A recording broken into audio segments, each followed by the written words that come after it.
Hello दोस्तों, मैं दिलकुश मीना और डी एजुकेशन में आप सभी लोगों का स्वागत है। कल हमने 7 इक्वेशन तक कंप्लीट करा दी थी। आज हम 8वीं इक्वेशन पे बात करेंगे, यानी 8वें टॉपिक पे बात करेंगे। 8वां टॉपिक है ताप व दाब के सापेक्ष एंट्रोपी। ये बहुत बड़ा टॉपिक है और इम्पोर्टेंट भी है, आप लोग इसे समझें, ध्यान से समझें। अपन को क्या निकालनी है? ताप व दाब के सापेक्ष एंट्रोपी, यानी कि एंट्रोपी को फंक्शन मानना है किसका? ताप और दाब का। अब इसका आंशिक अवकलन करने पर डी एस बराबर क्या आ जाएगा? Del S upon del P, और यहाँ पे इनके T D P plus del S upon del T P D T ने इसका आंशिक अवकलन करने पर यह प्राप्त होता है। ठीक है, अब यहाँ पे एक चीज़ समझे, क्या पूछ रहा है? ताप व दाब के सापेक्ष एंट्रोपी। ठीक है, ताप व दाब के सापेक्ष ऊष्मा में परिवर्तन को कैसे व्यक्त करते हैं? H से। तो H बराबर होता है U प्लस पी वी। ठीक है, अब इसका भी अवकलन करने पर डी एच बराबर डी यू प्लस डी कोष्टक पी वी। ठीक है, डी एच बराबर न D U plus P D V plus B D P. इसको नाम दे देते हैं इक्वेशन नंबर 2। अब अपने पास क्या निकल कर आ गया? डी एच निकल कर आ गया। डी एच बराबर D U plus P D B plus B D P. ठीक है, अब यहाँ से डी यू का मान निकालते हैं। तो डी यू बराबर D H minus P D B plus B D P. ठीक है, अब यहाँ पे यानी कि जो एंथैल्पी है कैपिटल एच, ये फंक्शन होती है किसका? ताप व दाब का। एंथैल्पी फलन होती है ताप व दाब का।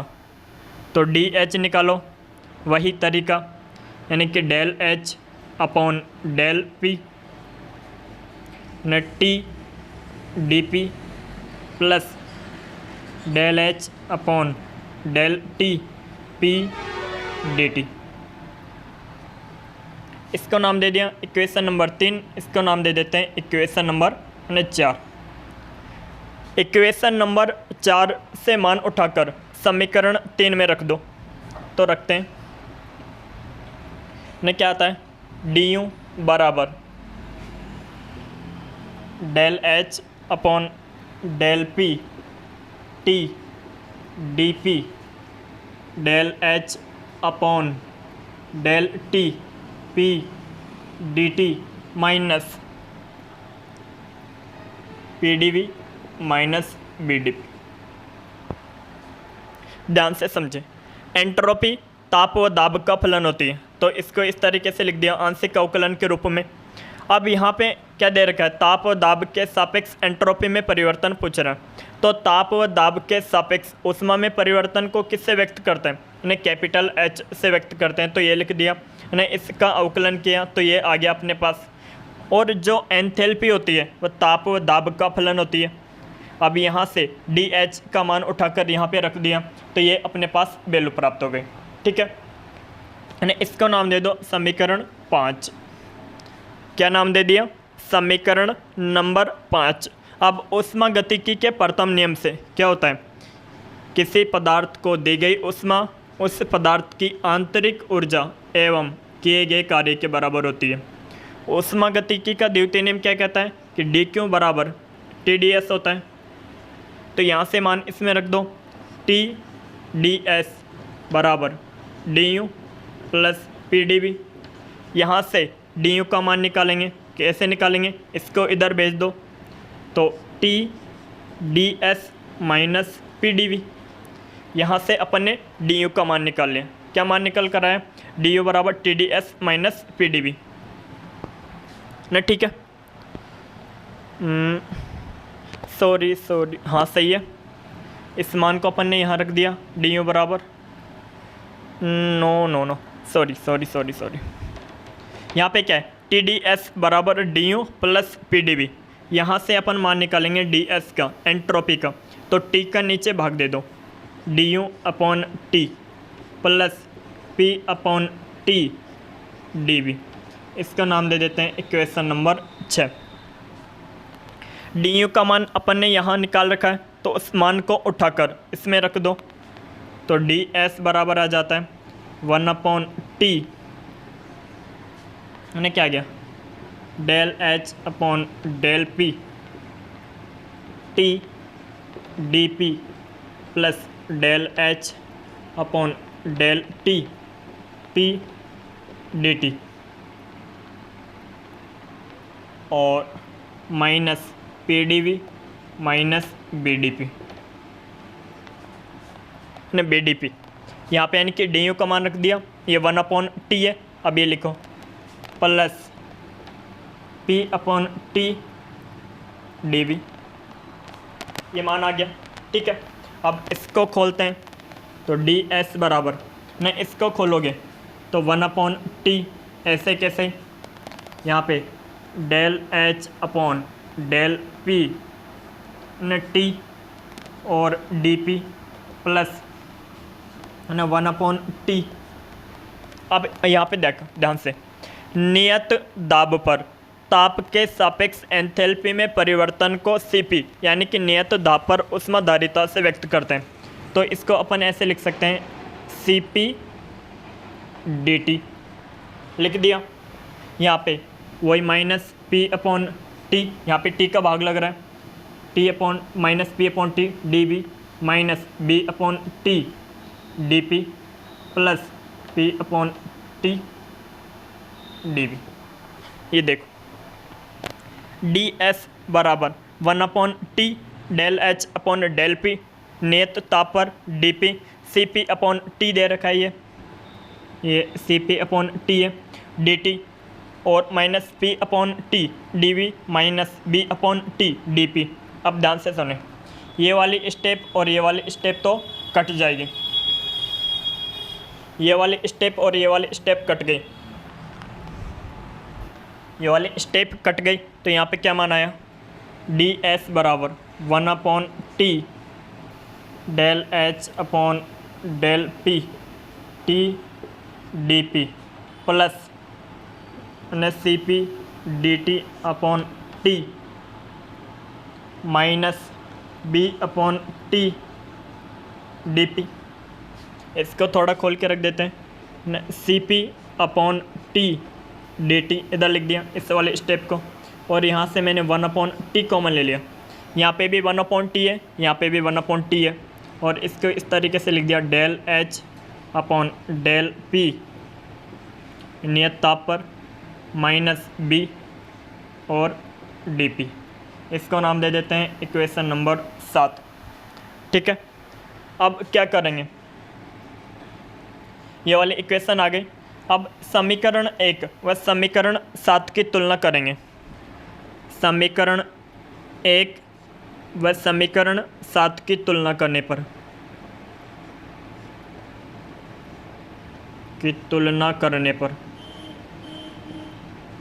करो तुलना। यहाँ पे यानी कि dp, यहाँ पे dp, यहाँ पे dt, यहाँ पे dt, तो del S upon del T न p बराबर क्या आ गया न Cp/t। ठीक है, और यहाँ पे यानी कि dp के dp वाले गुणांकों से तो क्या आ गया del S upon del P T बराबर 1/t del H upon del P T minus B. समीकरण 1 व समीकरण 7 की तुलना की, तो यहाँ पे भी यानी कि dp के गुणांकों की तुलना की, dt के गुणांकों की तुलना की, यहाँ पे हाँ ने dp के गुणांकों की तुलना की और dt के गुणांकों की तुलना की, तो अपने पास से ये मान प्राप्त हुआ। अब ध्यान से सुनें, ताप व दाब के सापेक्ष एंट्रोपी परिवर्तन, ये मैक्सवेल समीकरण के अनुप्रयोग है। अब अनुप्रयोग क्या होता है, ऐसे समझे आप, अनुप्रयोग बोलेंगे किसे, यानी जैसे मैंने बोला मैक्सवेल समीकरण को अनुप्रयोग, या कोई भी और समीकरण आ गई, यानी वोल्टेजमान समीकरण के अनुप्रयोग, या मन मर्जी है जो समीकरण, यदि कोई डेरिवेटिव या कोई यानी कि मतलब सूत्र व्युत्पन्न हो रहा है, यानी कोई सूत्र व्युत्पन्न हो रहा है, और उस सूत्र को व्युत्पन्न करने में मैक्सवेल समीकरण का उपयोग हो रहा है, तो ये कहलाएगा मैक्सवेल समीकरण का अनुप्रयोग। ठीक है, तो यहाँ पे ये आगे अब अपन मैक्सवेल समीकरण को काम में लेंगे। तो मैं इसको मिटाता हूँ। यहाँ पे यानी कि एक लॉजिक बताता हूँ आपको, मैक्सवेल समीकरण कभी नहीं भूलेंगे। आप ध्यान से सुने मुझे। पहले एक आदमी था, आदमी का एक बेटा हुआ न, बेटा पिता की हर बात मानता था, यानी कि बाप जैसा कहता था वैसा यानी कि बेटा मानता था। यानी कि बाप धीरे धीरे बूढ़ा हो गया और यानी कि बेटा भी सपुत्र निकला, बात पिताजी की हर बात को मानता था, है पिताजी की हर बात को मानता था। पिताजी बैठे बैठे पिताजी का मन नहीं लगता, है पिताजी सोचने लगे कि क्या करें। तो ध्यान से सुनना, यहाँ पे 4 कांस्टेंट है। एक तो P, V, T, S। P का मतलब है प्रेशर, B का मतलब वॉल्यूम, T का मतलब टेम्परेचर, ये एंट्रोपी यानी कि दाब, आयतन, ताप, एंट्रोपी, ये ऊष्मागति की निर्देशांक होते हैं। ठीक है, अब क्या हुआ, पापा का मन नहीं लग रहा, पापा बेचैन हो रहे हैं, तो पापा अपने सपुत्र बेटे के पास जाते हैं। पापा किसके पास गए, अपने सपुत्र बेटे के पास गए। तो del P upon del S बराबर, एक तो ये, अब इसको एक ये रहा। अब यानी कि वापस भी आएंगे तो del T upon del B। अब यहाँ पे जो B डेल B दे रखा है तो इस B को यहाँ पे लगा दो, यहाँ पे S दे रखा है तो इसको यहाँ पे लगा दो। मैक्सवेल की प्रथम समीकरण व चौथी समीकरण में माइनस चिन्ह का उपयोग होता है। अब इसको उल्टा कर देंगे तो चतुर्थ समीकरण आ जाएगी, del S upon del P बराबर del B upon del T। यहाँ पे यानी कि P है तो इस P को यहाँ पे लगा दो, यहाँ पे T है तो इस T को यहाँ पे लगा दो। मैक्सवेल की पहली समीकरण व चौथी समीकरण में माइनस चिन्ह का उपयोग होता है। ठीक है, तो ये है मैक्सवेल की प्रथम समीकरण, यह है मैक्सवेल की चतुर्थ समीकरण। तो ध्यान से देखिए आप लोग, del S upon del P और यानी कि T ये आ रहा है। तो इस पूरे की जगह में क्या लिख सकता हूँ, 1 अपॉन T या एक है ना 1 अपॉन T। तो del H upon del P यहाँ पे आ जाएगा T माइनस B, ये किसके बराबर, minus del B upon del T नियत दाब पर, ये इसके बराबर। ठीक है, अब यहाँ पे एक तो ये मान पे ध्यान से सुने, 8वीं इक्वेशन दे देता हूँ इसको दे देता हूँ 9वीं इक्वेशन। अब अपन को किसका मान निकालना है, यानी DS का मान निकालना है, एंट्रोपी का मान निकालना है ताप और दाब के सापेक्ष। ठीक है, ताप व दाब के सापेक्ष एंट्रोपी। तो यहाँ पे del S upon del P T का मान, यानी del S upon del P T का मान इसके बराबर था और इसका मान इसके बराबर है minus del B upon del T के बराबर। तो इसकी जगह मैं ये वाली स्टेप लिख सकता हूँ, लिखो DS बराबर minus del B upon del T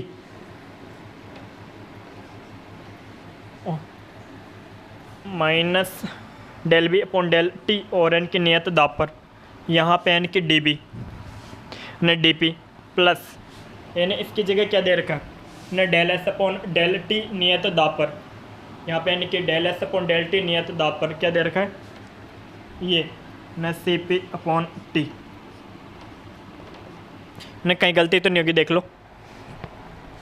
del S upon del P T का मान, यहाँ पे यानी कि del S upon del P T का मान यानी कि minus del B upon del T है, इसकी जगह अपन ने क्या लिख दिया, minus del B upon del T। अब यहाँ पे यानी कि नियत दाब पर, तो ये वाली अपने पास इक्वेशन प्राप्त हो गई। ये इक्वेशन ही ताप और दाब के सापेक्ष एंट्रोपी में परिवर्तन है। ठीक है, आगे हम देखते हैं ताप व आयतन के सापेक्ष एंट्रोपी में परिवर्तन।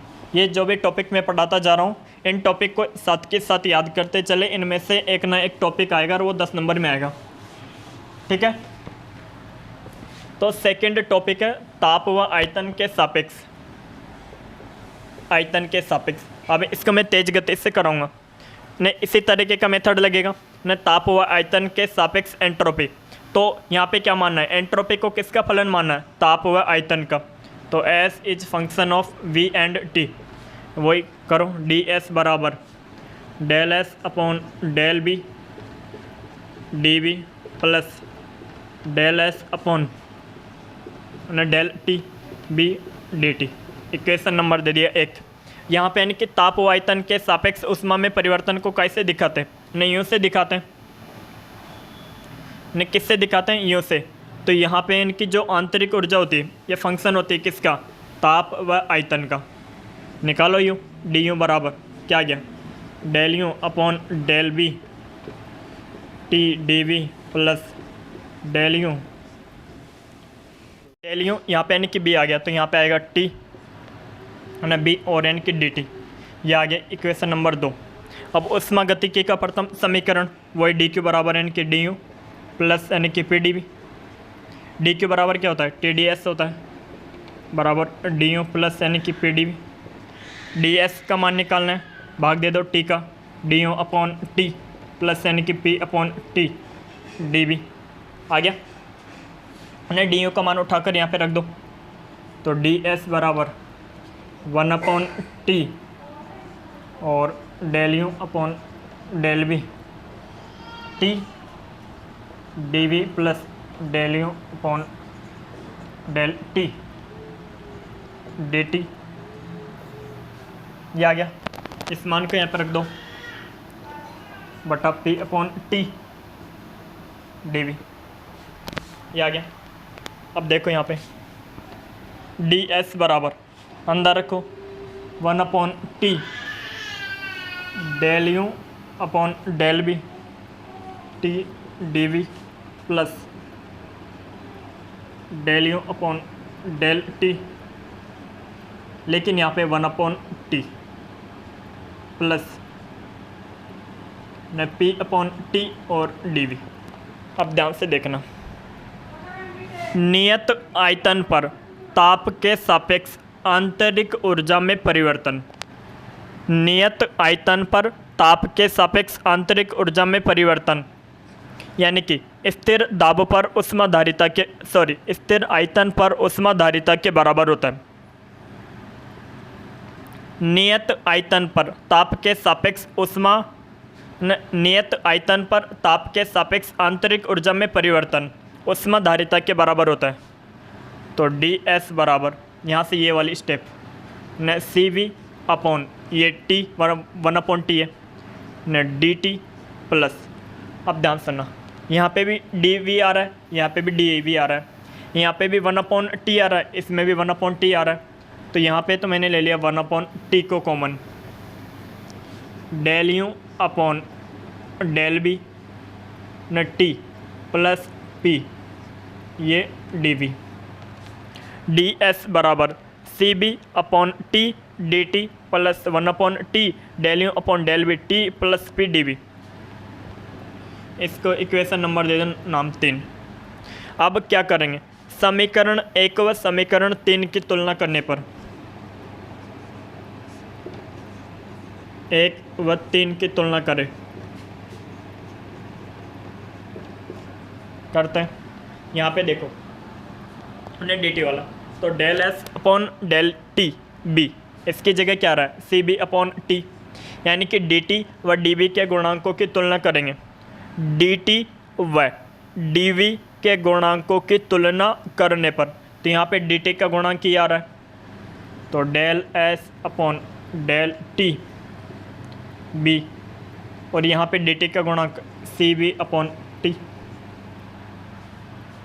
ठीक है, यहाँ पे डी वी का गुणांक ही आ रहा है, del S upon del V न टी बराबर, यहाँ पे क्या आ रहा है 1 upon T del U upon del V T plus P. ये आ गई।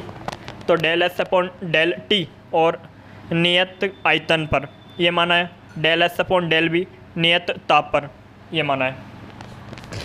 ठीक है, हाँ वही मैक्सवेल समीकरण का उपयोग करेंगे। करो मैक्सवेल समीकरण का उपयोग।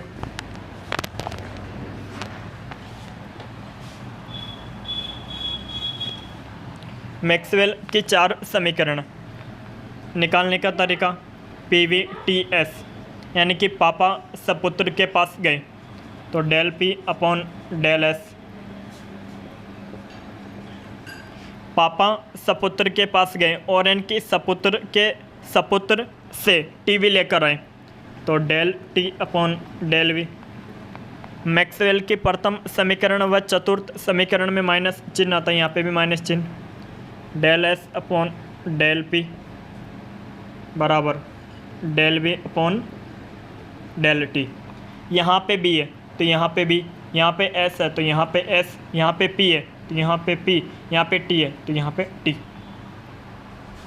लेकिन अपन को मान ज्ञात करना del S upon del B का, तो इनमें तो आ ही नहीं रहा, तो मैक्सवेल की द्वितीय व तृतीय समीकरण और लाएंगे। तो मैक्सवेल की द्वितीय व तृतीय समीकरण कैसे निकालेंगे? अब यानी कि जो पिताजी था, पिताजी का जो बेटा था, बेटे के क्या हो गए, बच्चे हो गए, तो जो यानी कि ये सपुत्र क्या हो गए, बच्चे हो गए। तो अब यानी कि पिताजी टावर के पास जाता है, जाने दो पिताजी को टावर के पास, del P upon del T बराबर वापस भी आएगा del S upon del B. Maxwell की द्वितीय समीकरण व तृतीय समीकरण में माइनस चिन्ह नहीं आता है, यहाँ पे बी है तो यहाँ पे लगा दो, यहाँ पे टी है तो यहाँ पे लगा दो, ठीक है। उल्टा कर देंगे तो ये द्वितीय समीकरण उल्टा कर देंगे तो तृतीय समीकरण आ जाएगी, del T upon del B बराबर del B upon del S. यहाँ पे एस है, यहाँ पे पी है। ये अपने पास मैक्सवेल की प्रथम समीकरण है, ये मैक्सवेल की चतुर्थ समीकरण है, ये मैक्सवेल की द्वितीय समीकरण है, ये मैक्सवेल की तृतीय समीकरण। मान किसका निकालना है? Del S upon del B T का मान निकालना है। कहाँ आ रहा है? ये del S upon del B T यहाँ पे आ रहा है, तो इसकी जगह मैं ये लिख सकता हूँ क्या, del P upon del T B बराबर वैसा का वैसा ही लिख दिया, है ना। Del S del P upon del T B बराबर ये वाला मान।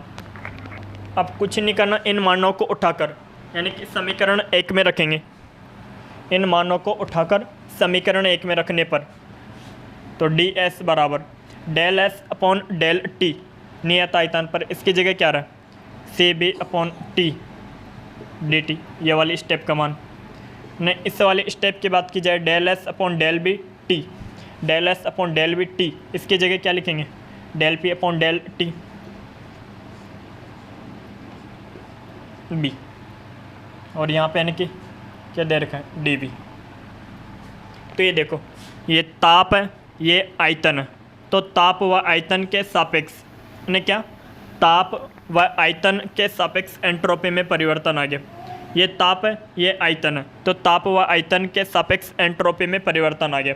तो अपन ने ताप व दाब के सापेक्ष एंट्रोपी में परिवर्तन पढ़ लिया, ताप व आयतन के सापेक्ष एंट्रोपी में परिवर्तन पढ़ लिया। अपना जो तीसरा टॉपिक होगा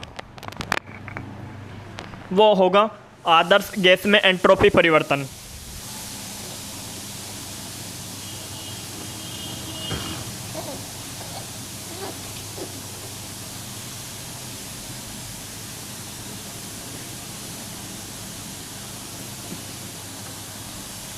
ठीक है,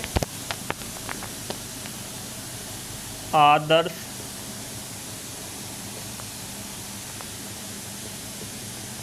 गैस में एंट्रोपी परिवर्तन निकालते हैं। ऊष्मागतिकी के प्रथम समीकरण का उपयोग करने पर डी क्यू बराबर है ना D U plus P D V, ये होता है ऊष्मागतिकी का प्रथम समीकरण। और डी क्यू बराबर यानी जो आंतरिक ऊर्जा होती है, ये डी यू बराबर N C B D T होता है, यानी जहाँ एन मोलों की संख्या है, सी बी स्थिर आयतन पर ऊष्माधारिता है, ये ताप में परिवर्तन है, इसके बराबर होती है। तो एन बराबर 1 मोल के लिए डी यू बराबर सी बी डी टी, यहाँ पे लिखो C B D T plus P D V. ठीक है, अब अपन को क्या चाहिए, आदर्श गैस में एंट्रोपी में परिवर्तन, यानी कि एंट्रोपी चाहिए इस जगह पे। तो यहाँ पे एक सूत्र होता है डी क्यू बराबर टी डी एस। एक मिनट बंद कर। तो डी क्यू बराबर क्या होता है, नहीं डी क्यू बराबर टी डी एस होता है, इस मान को यहाँ पे रख दो, न टी डी एस बराबर C V D T plus P D V रख दिया। यहाँ से इनकी एंट्रोपी में परिवर्तन निकालना है तो टी का भाग दे दो, C B upon T D T plus P upon T D V. ठीक है, इसको नाम दे देता हूँ समीकरण 1। अब आदर्श गैस समीकरण का उपयोग करने पर क्या होती है आदर्श गैस समीकरण? पी वी बराबर एन आर टी, ये होती है आदर्श गैस समीकरण। तो यहाँ पे देखो किसका मान निकालना है, P अपॉन टी का मान निकालना है। तो P अपॉन टी बराबर होगा एन आर अपॉन बी। क्या होगा? एन आर अपॉन बी मान रख दो। डी एस बराबर C B upon T D T N R upon B D V. हमने इसका नाम दे दिया समीकरण 2। क्या नाम दे दिया? समीकरण 2।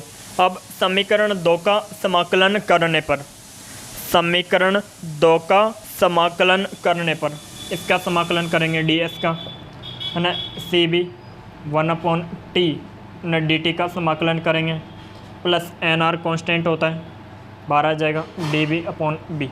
इनका क्या करेंगे? समाकलन।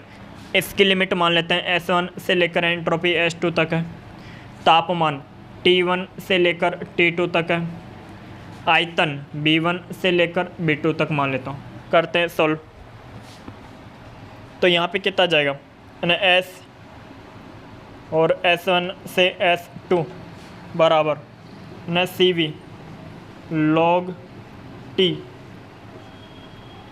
T1 से T2 plus N R log B B1 से B2। ठीक है, तो S2 माइनस S1 बराबर न सी वी लॉग, डायरेक्ट लिख देता हूँ T2 upon T1 plus N R delta S बराबर न C V log upon T1 C B log T2 upon T1 plus N R log B2 upon B1। ये अपने पास आ गया। ये सी वी के रूप में आदर्श गैस में एंट्रोपी परिवर्तन आ गया। क्या न सी बी के रूप में आदर्श गैस में एंट्रोपी परिवर्तन आ गया। लेकिन आपको सी पी के रूप में आदर्श गैस में एंट्रोपी परिवर्तन निकालना है, तो कैसे निकालेंगे भाई? न किसके रूप में? सी पी के रूप में आदर्श गैस में एंट्रोपी परिवर्तन। तो इसके लिए आप ये वाला फॉर्मूला यूज करेंगे, यानी कैपिटल H बराबर एंथैल्पी बराबर होता है U प्लस पी वी होता है। तो डी एच बराबर होता है ना डी यू। इसका करूँगा तो एक को रखा, दूसरे का किया, न दूसरे को रखा, पहले का किया, न डी पी। अब उष्मागतिकी के प्रथम समीकरण से D U plus P D V किसके बराबर है? डी क्यू के बराबर है प्लस बी डी पी। आप इसको एक बार देख लो, मैं मिटाने वाला हूँ।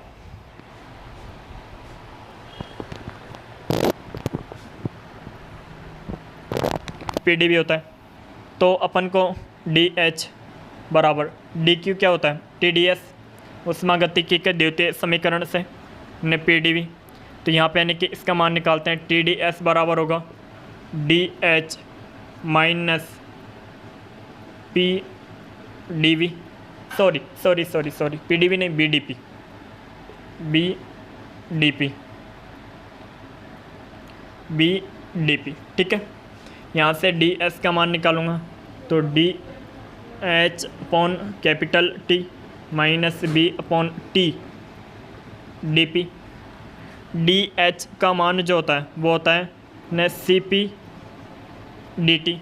इस मान को यहाँ पे रखो तो डी एस बराबर न C P D T upon T minus B upon T D P.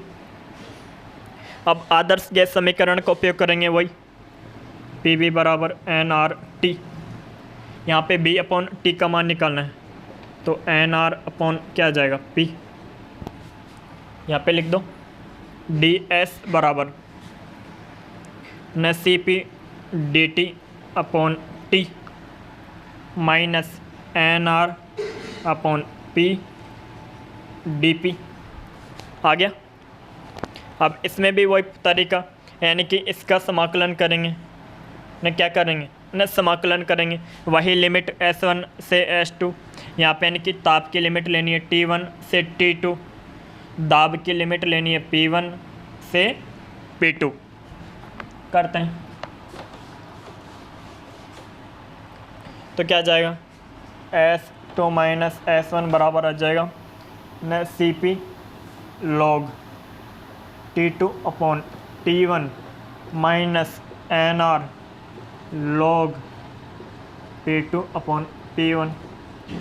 तो डेल्टा S बराबर न CP log T2 upon T1 minus NR log P2 upon P1। तो ये CP के रूप में आदर्श गैस में एंट्रोपी परिवर्तन आ गया। अब इन दोनों समीकरणों को लिखेंगे, डेल्टा S के एक तो ये समीकरण और एक ये समीकरण। अब इनमें दो कंडीशन लगाऊंगा, एक तो समदाब के लिए, समदाबी प्रक्रम के लिए न, समदाबी प्रक्रम के लिए P1 बराबर P2 लेना है इन दोनों कंडीशनों में, है ना। और न सम आयतनिक प्रक्रम के लिए इसमें क्या लेना है, सम आयतनिक प्रक्रम के लिए क्या लेना है, सम आयतनिक प्रक्रम के लिए B1 बराबर B2 लेना है। समतापीय प्रक्रम के लिए T1 बराबर T2 लेना है। ध्यान सुनना, न समदाबीय प्रक्रम के लिए P1 बराबर P2 लेने पर एंट्रोपी में क्या परिवर्तन होता है, एक तो इस समीकरण को यूज करेंगे और एक इस समीकरण को उपयोग करेंगे, ना दोनों समीकरणों को लिख देंगे, एक तो ये समीकरण लिख दी, एक ये समीकरण लिख दी। फिर कंडीशन यूज करेंगे समदाबी प्रक्रम के लिए P1 बराबर P2 इसमें भी लेंगे, P1 बराबर P2 इसमें भी लेंगे। तो एंट्रोपी में क्या परिवर्तन आता है उसको लिख देंगे, न समायतनिक प्रक्रम के लिए भी यही, समतापी प्रक्रम के लिए भी यही। ये क्वेश्चन अगर आता है तो ये इनके 10 नंबर में आएगा, ठीक है। तो ये बहुत अच्छा क्वेश्चन, आदर्श गैस में एंट्रोपी परिवर्तन। अब अपन एक टॉपिक निकालते हैं, मिश्रण की एंट्रोपी। ये अपना आज का लास्ट टॉपिक है, मिश्रण की एंट्रोपी, ठीक है। मिश्रण की एंट्रोपी,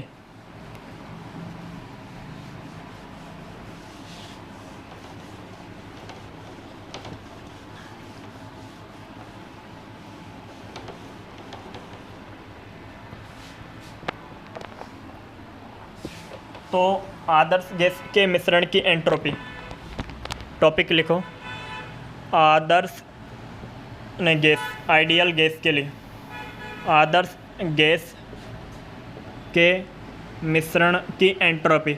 ये भी इसी टाइप का, अभी जो मैंने कराई कैलकुलेशन उसी टाइप की है बिल्कुल, तो इस वजह से मैं इस कैलकुलेशन को थोड़ा फास्ट कराऊंगा, ठीक है। तो आदर्श गैस के मिश्रण की एंट्रोपी ये अपना टॉपिक है, ये भी इम्पोर्टेंट टॉपिक है। तो वहीं ऊष्मागतिकी का प्रथम नियम D के बराबर du प्लस PdV, इसका मान होता है TdS के बराबर न du प्लस न PdV होता है। यहाँ से इनके ds का मान निकालेंगे न du upon T plus P upon T dV। यहाँ से ds बराबर du का मान होता है Cv dt के बराबर, यहाँ पे T plus P upon T की बात करें तो आदर्श गैस समीकरण से Pv बराबर nRT होता है। तो n बराबर 1 मोल के लिए तो Pv बराबर क्या हो जाएगा RT, मान निकालना P अपॉन T का, तो R बटा B, यहाँ पे लिख दो R बटा B dV। ना दोनों तरफ वही है, क्या करेंगे ना, दोनों तरफ समाकलन करने पर, तो समाकलन करने पर यहाँ पे लिमिट नहीं लेंगे, लेकिन ध्यान सुनना, ने इसका समाकलन किया तो S आ गया, ने इसका समाकलन किया तो न CB log T आ गया, ने इसका समाकलन किया तो R log B आ गया। और यहाँ पे यानी कि सीमा नहीं दे रखी हो, यानी कि समाकलन की सीमा नहीं दे रखी हो तो एक अलग से कांस्टेंट आ जाता है, SO कह देते हैं उसे। S बराबर यानी कि CB log T plus R log B plus SO, ठीक है। तो अपने पास ये क्या आ गई, एंट्रोपी आ गई। अब ये ध्यान से सुनना, जैसे ये कोई दो पात्र, ये दो पात्र, इस एक पात्र में ऑक्सीजन गैस भरी हुई है, इस एक पात्र में ऑक्सीजन गैस भरी हुई है और इस एक पात्र में इस एक पात्र में नाइट्रोजन गैस भरी हुई है, नाइट्रोजन गैस भरी हुई है। यदि आप इस सूत्र को Cp के रूप में लिखना चाहे तब भी लिख सकते हैं, घबराने की जरूरत नहीं है ना। अपन मेयर संबंध यूज करो, Cp माइनस Cv बराबर कैपिटल R होता है, ठीक है। तो लिख दो, यानी कि Cb का मान निकालना है तो Cp माइनस कैपिटल R बराबर ना Cb, इस मान को उठाकर यहाँ पे रख दो, Cp माइनस कैपिटल R ना log T plus R log, अब यानी कि यहाँ पे आदर्श गैस समीकरण से मान रख दो, यानी Pv बराबर RT होता है तो B बराबर RT अपॉन P कर सकते हैं, तो यहाँ पे रख दो RT upon P plus SO dash. ध्यान से सुनना, यदि Cb के रूप में लिखना चाहो तो ये ही अपने पास यानी कि इक्वेशन प्राप्त हो गए, लेकिन किसी का मन नहीं मान रहा कि मैं तो Cp के रूप में लिखूँगा, यानी कोई ज़्यादा इंटेलिजेंट हो, ठीक है, Cp के रूप में लिख भाई, लिख ले Cp के रूप में भी। S बराबर गुणा करो Cp log T माइनस R log T प्लस यहाँ पे इसको खोलते हैं R log यानी कि R, ध्यान से सुनना, यानी R log R plus R log T ने जो ऊपर वाली राशि होती है ये प्लस में होती है और नीचे वाली का करते हैं तो माइनस।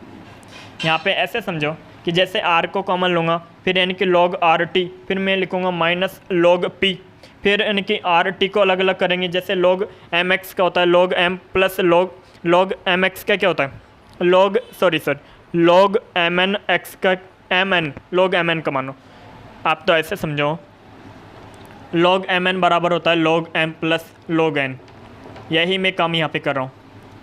log mn बराबर होता है log m plus log n, m की जगह कैपिटल R है, इसकी जगह T है, यहाँ पे कैपिटल R से तो आगे गुणा हो रहा है तो प्रत्येक में आएगा, यहाँ पे भी कैपिटल R आ गया, यहाँ पे भी R आ गया, ये माइनस में जाएगा R log P plus SO dash SO। ध्यान से सुनो, यहाँ पे R log T है, यहाँ पे R log T है, लेकिन ये माइनस का है ये प्लस का, कैंसिल। S बराबर इन्हें Cp log T है ना, और ये R log R और ये SO, ये दोनों नियतांक है नहीं, क्योंकि R भी गैस नियतांक होता है, इसका मान फिक्स होता है, यानी कि 8.314 और एक और होता है इसका मान 0.082, लेकिन दोनों के लिए अलग अलग कंडीशन होती है, तो इसका मान पहले से ही फिक्स होता है, ठीक है। तो R log R ये भी नियत राशि, ये भी फिक्स राशि है, इसका भी कुछ न कुछ मान आएगा, तो एक नियतांक की मान प्राप्त होगा, तो ये भी नियतांक ये भी नियतांक, और इनके दो नियतांक मिलकर एक बड़ा नियतांक बनाते हैं, तो इसको मैंने यहाँ पे लिख दो S और डैश से लिख दिया। यहाँ पे यानी कि माइनस R log P बचा तो R log P बचा, तो यहाँ पे ये अपने Cp के रूप में एक गैस के लिए, ध्यान सुनना, ये एक गैस के लिए है, एक गैस के लिए Cp के रूप में मिश्रण की एंट्रोपी, और एक आदर्श गैस के लिए Cb के रूप में मिश्रण की एंट्रोपी, ठीक है। अब मैंने क्या बताया, दो पात्र लो, एक ये मैंने पात्र ले लिया और एक ये दूसरा पात्र ले लिया, इस पात्र में ऑक्सीजन गैस भरी हुई है और इस पात्र में नाइट्रोजन गैस भरी हुई है। ऑक्सीजन गैस के अणुओं की संख्या मान लो N1 और इसका दाब मान लो इसका आंशिक दाब, क्योंकि बंद पात्र के अंदर गैस के अणुओं द्वारा लगाए गए दाब आंशिक दाब होता है। यहाँ पे बंद पात्र के अंदर गैस ले रहे हैं अपन, तो बंद पात्र के अंदर गैस के द्वारा लगाए गए दाब आंशिक दाब होता है, तो इसका आंशिक दाब P1, ठीक है। मोलों की संख्या N1, आंशिक दाब P1 और आयतन मान लेते हैं B1, और इसमें यानी कि गैस के अणुओं की एंट्रोपी मान लेते हैं S1, इसके लिए वही N2, इसके लिए P2, इसके लिए B2 और इसके लिए S2।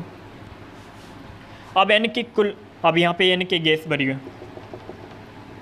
क्या निकालूंगा, यदि हम कुल एंट्रोपी निकालते हैं कि इस पात्र में भरी हुई ऑक्सीजन गैस के अणुओं के कारण एंट्रोपी व इस पात्र में भरी हुई नाइट्रोजन गैस के कारण अणुओं की एंट्रोपी, तो टोटल एंट्रोपी आती है S1 प्लस S2, ठीक है। लेकिन मैं क्या कर रहा हूँ, अपन को निकालनी है मिश्रण की एंट्रोपी, यानी कि दोनों गैसों को आपस में मिश्रित करना है। मैंने क्या किया, ऑक्सीजन गैस और नाइट्रोजन गैस को आपस में मिश्रित कर दिया, दो गैसों को आपस में मिश्रित कर दिया। ठीक है, तो यहाँ पे देखना ये कंसेप्ट समझ में आ गया। अब मैं यहाँ पे लिखता हूँ,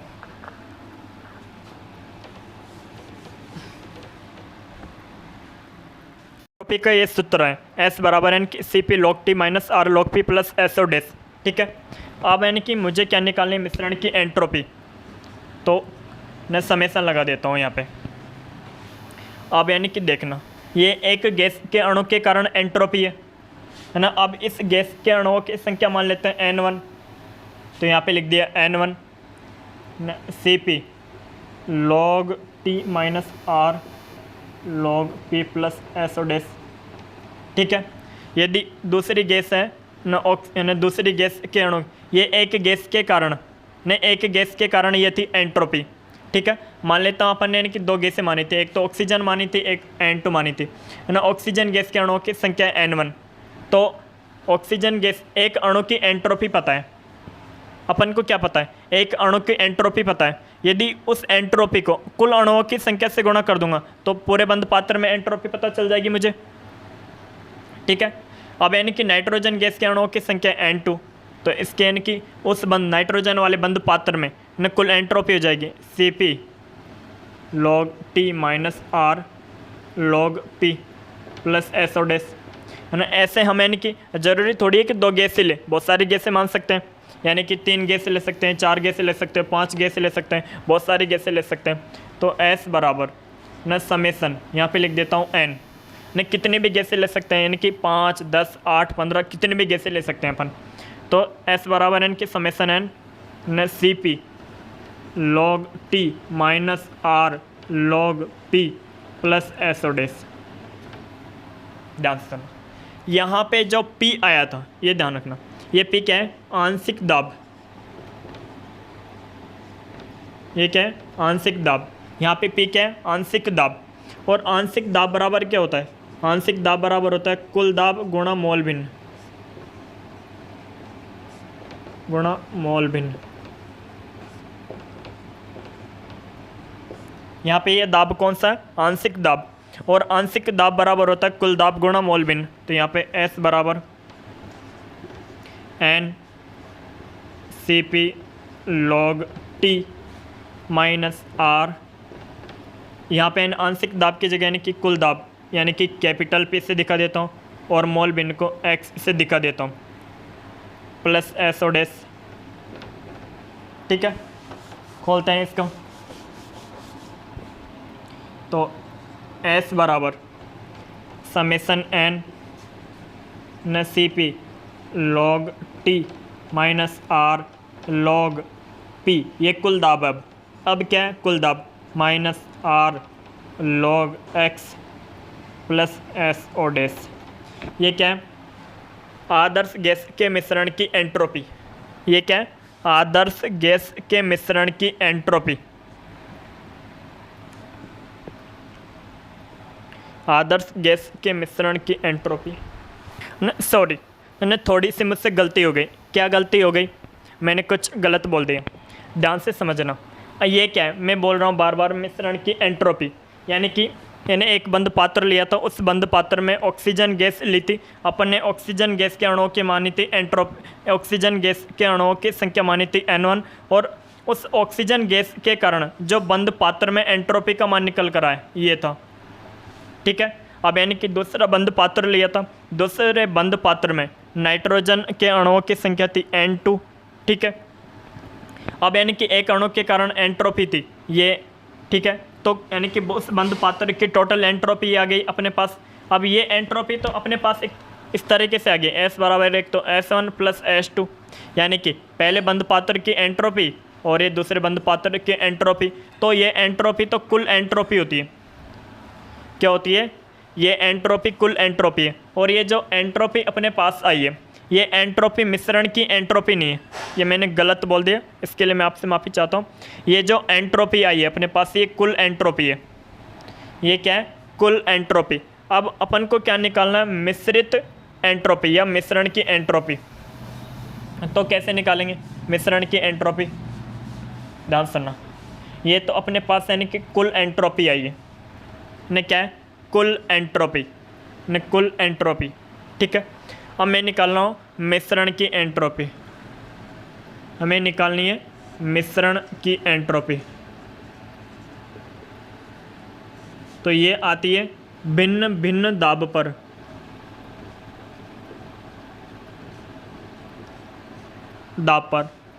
न गैसों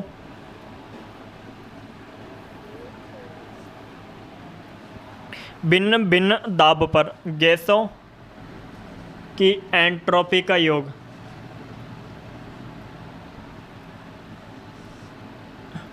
एंट्रोपी का योग माइनस आदर्श गैस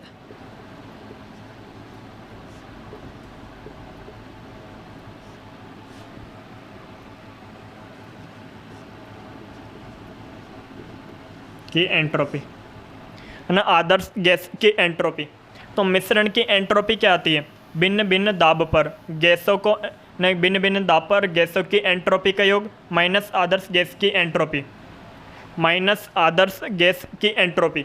अपन ने निकाला था पिछले यानी कि थोड़ी देर पहले यानी कि आदर्श गैस में एंट्रोपी परिवर्तन, तो वो ये है आदर्श गैस की एंट्रोपी, है ना, आदर्श गैस की एंट्रोपी।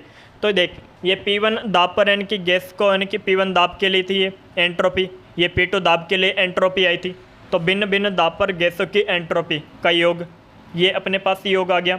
अब मैं निकालूंगा माइनस आदर्श गैस की एंट्रोपी। तो यहाँ पे एस मिक्सर यानी कि मिश्रण की एंट्रोपी बराबर आता है, ये एंट्रोपी टोटल ये रहा एन न CP log T माइनस R log P माइनस इसको हटाई देते हैं R log X plus S और डैश। ये तो आया भिन्न भिन्न दाब पर गैसों की एंट्रोपी का योग माइनस आदर्श गैस की एंट्रोपी स्थिर दाब के लिए वाली कंडीशन, तो आती है यानी कि CP log T माइनस R log P plus SO। यहाँ पे भी वही समेसन लिख दो, यहाँ पे अणुओं की संख्या मान लेते हैं N, ये अपने पास ही आती है। तो मिश्रण की एंट्रोपी आती है एस मिक्सर बराबर यानी कि summation N CP log T माइनस R log P minus R log X plus SO dash minus summation N CP log T माइनस R log P plus SO। अब यहाँ पे ध्यान से समझे, यहाँ पे जो ये दाब है ये कुल दाब है, कुल दाब है, ये आंशिक दाब नहीं है। यहाँ पे यानी कि तुम्हें लग रहा होगा कि यार ये इक्वेशन और ये इक्वेशन तो सेम है, कैसे सेम है कि CP log T की जगह CP log T आ रहा है, कोई दिक्कत नहीं है। यहाँ पे भी यानी कि माइनस R log, पहले यानी कि इसको अपन ने तो ऐसे ही तो खोला था माइनस R log P, है ना, इस तरह से खोला था।